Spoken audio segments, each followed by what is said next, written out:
시청자 여러분 안녕하십니까? 10월 17일 화요일 RK9 뉴스입니다. 애너와인불은 지난 주말 모두 진압되고 열흘이 넘게 타오른 북가주 산불도 40명이 넘는 인명피해를 남기고 불길이 겨우 잡혀서 이제 겨우 숨 좀 돌리나 했더니 또 산불 소식입니다. 오늘 새벽 LA 북동부 마운트 윌슨 전망대 부근에서 산불이 발생했습니다. LA 카운티 소방국에 따르면 오늘 새벽 4시쯤 페사데나와 아케디아 북쪽 마운트 윌슨에서 산불이 발생해 지금까지 30에이커가 전소됐습니다. 오늘 오후 현재 진화율은 10%에 불과합니다.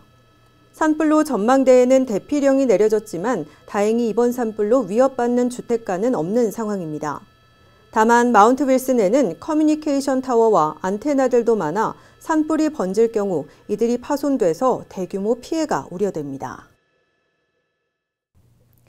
그런가 하면 미국에서 가장 유명한 와인 고장인 북가주 나파밸리에서 발생한 산불은 바람이 잦아들고 날씨가 풀리면서 불길이 잡혀가고 있습니다.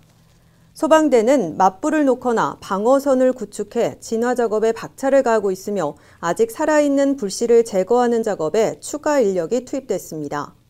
이 산불로 최소 41명 이상이 숨지고 5,000채 이상의 가옥이 불탔습니다. 주민 8,000명 이상은 현재 대피한 채 아직 집으로 돌아가지 못하고 있습니다. 북가주 산불 진화를 위해 소방관들은 열흘이 넘도록 화마와 싸우고 있는 가운데 또 다른 산불이 발생해 당국이 긴장하고 있습니다. 어젯밤 샌프란시스코 베이 남쪽 산타크루즈 마운틴에서 산불이 발생해 인근 150여 채 가옥이 위험에 처해 인근 지역 주민들에게 강제 대피령이 내려졌습니다.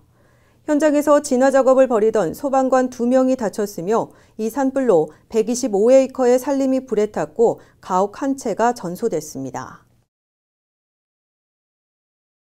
다음 소식입니다. 전격 중단됐던 오바마 케어의 저소득층 의료비 할인 정부 보조금이 초당적 상원 법안에 의해 지불이 재개될 것으로 보입니다.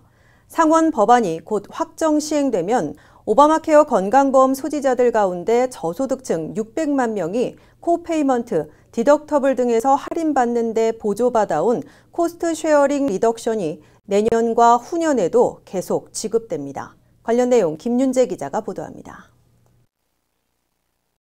트럼프 행정부가 전격 중단시켰던 오바마 케어의 저소득층 의료비 할인 정부 보조금인 코스트 쉐어링 리덕션이 연방 상원에서 초당적인 노력으로 되살아나고 있습니다. 연방 상원 보건위원회를 이끌고 있는 공화당의 라마 알렉산더 위원장과 민주당 간사인 패티 머리 상원의원은 중단된 코스트 쉐어링 리덕션을 2년 동안 계속 지불하는 초당적인 법안에 합의했다고 발표했습니다. 알렉산더 머레이 초당안은 코스트 쉐어링 리덕션 정부 보조금을 2년 동안 계속 지불하도록 하는 대신에 오바마 케어의 강제 규정을 다소 완화해 주정부들이 보험 커버와 보험료를 동시에 줄인 저렴한 건강보험을 허용하도록 하고 있습니다. 라마 알렉산더 상원의원은 도널드 트럼프 대통령과 사전에 상의해 지지를 받고 추진하고 있는 것이라고 공개했습니다. 트럼프 대통령은 그리스 총리와 가진 공동 기자회견에서 우리는 이번 방안에 개입해왔다며 지지하고 있음을 인정하고 다만 이는 1-2년 동안 시행될 단기적인 합의라고 평가했습니다. 알렉산더 상원의원과 머레이 상원의원은 각각 자당 소속 상원의원들에게 합의안을 설명하고 이번 주말부터 법제화 작업에 착수하기로 했습니다. 이에 따라 트럼프 행정부가 지난 12일 밤 심야에 전격 중단했던 코스트 쉐어링 리덕션의 정부 지불이 조만간 재개돼 내년과 후년까지 계속될 것으로 예상됩니다. 코스트 쉐어링 리덕션은 오바마 케어 건강보험 중에서 실버 플랜 이상을 소지한 저소득층 600만 명이 본인 부담금인 디덕터블과 코 인슈런스 등을 할인받을 수 있도록 지원해주는 정부 보조금입니다. 연방정부는 올 한 해 600만 명에게 할인 혜택이 돌아가도록 보험사에게 70억 달러를 지불해왔습니다. 이를 중단하면 오바마 케어 건강보험을 이용하고 있는 저소득층 600만 명의 디덕터블 등 본인 부담금이 급등하고 나아가 보험료 프리미엄까지 추가 상승하게 될 것으로 우려돼 왔습니다. RKTV 뉴스 김윤재입니다.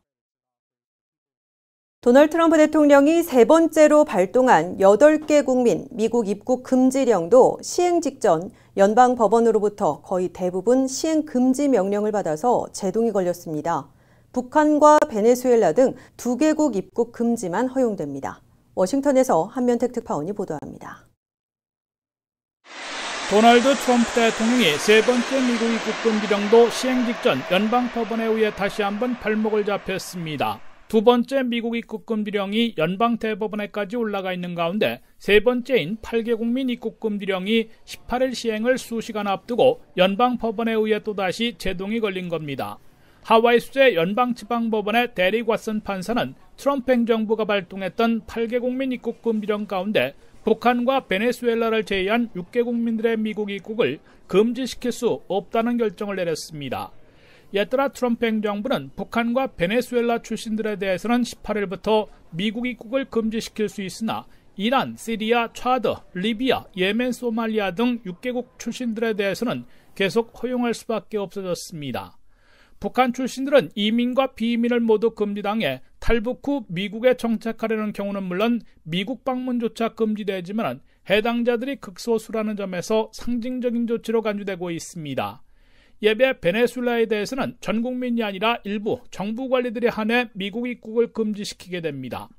이 때문에 소송을 제기해온 주정부들과 시민단체들은 트럼프 대통령이 1, 2차 입국 금지령이 이슬람 다수국가 출신들을 대상으로 했다가 제동이 걸리자 북한과 베네수엘라를 끼워 넣었으나 상징적인 조치이므로 눈속임이라면서 시행 중지 명령을 요청해왔습니다. 이로써 트럼프 대통령은 미국 입국 금지령을 3번이나 발동했다가 연방지방법원에 의해 3차례 모두 제동이 걸렸습니다.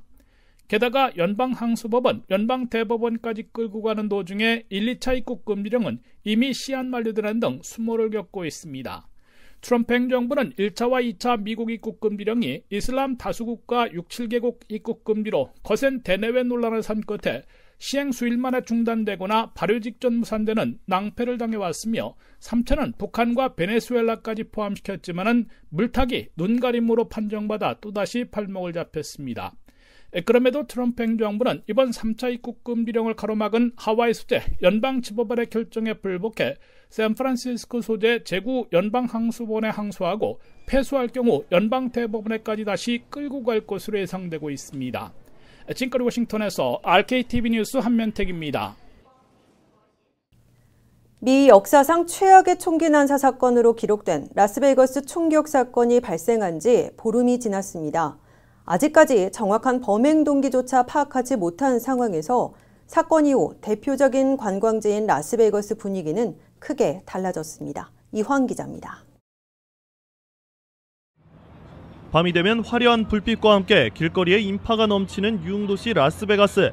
지난 1일 발생한 야외 콘서트 총격 사건으로 58명이 숨지는 대참사가 발생한 후 분위기는 한껏 가라앉았습니다. 형형색색의 조명과 함께 카지노, 호텔, 쇼 등을 홍보하던 도로 전광판들에는 총격 피해자 지원을 위한 전용 전화번호와 사건 당시 초기 대응에 나섰던 이들을 향한 경비도 기존보다 훨씬 삼엄해졌습니다. 총격범이 머물렀던 만달레이베이 호텔 인근에는 배 이상의 순찰차가 배치돼 있고 일부 호텔과 리조트 입구에는 보안 요원들이 금속 탐지기로 손님들의 가방을 일일이 검사 중입니다. 그런가 하면 무작위로 투숙객들의 차 트렁크 검색도 실시됩니다. 이 같은 호텔 투숙객들을 대상으로 한 검색 강화는 이번 총격 사건 범인 스티븐 패독이 호텔 주차장에 세워둔 차량에서 무려 20정이 넘는 총기와 탄약 1,600발, 약 23kg의 폭발물이 발견됐는데 호텔 측에서 전혀 이 같은 사실을 모르고 있어 논란이 됐기 때문입니다. 이번 참극이 라스베가스 관광 산업에 얼마나 큰 영향을 미쳤는지 수치로 파악하기는 힘들지만 사건 이후 라스베가스의 카지노, 즉 도박 관련 업종의 주가가 내려갔습니다. 금융 전문가들은 앞으로 관련 업종이 6개월 정도 하락세를 이어갈 것으로 분석해 지역 경제에도 다소 영향을 끼칠 것이라는 설명입니다. 한편 라스베가스를 찾는 여행객들이 크게 줄지는 않은 것으로 나타났습니다. 상당수 호텔들이 사건 이후에도 예약률이 평소와 비슷한 수준을 유지하고 있다고 밝혔습니다. 실제로 지난주 라스베가스에서는 수만 명이 몰리는 대형 행사들이 예정대로 잇따라 열렸습니다. 행사 참석자들은 물론 도시 분위기가 예전 같지 않지만 사건 직후 일대 보안이 강화돼 더 안전하다는 느낌이 들어 여행 계획을 취소하지 않았다고 말했습니다. 지난해 라스베가스를 찾은 관광객 수는 약 4,300만 명, 2만 2천여 개의 행사가 열렸으며 약 15만 개에 달하는 호텔 객실의 주말 예약률은 평균 95%에 달했습니다. RKTV 뉴스 이황입니다. RK9 뉴스 잠시 후에 계속됩니다.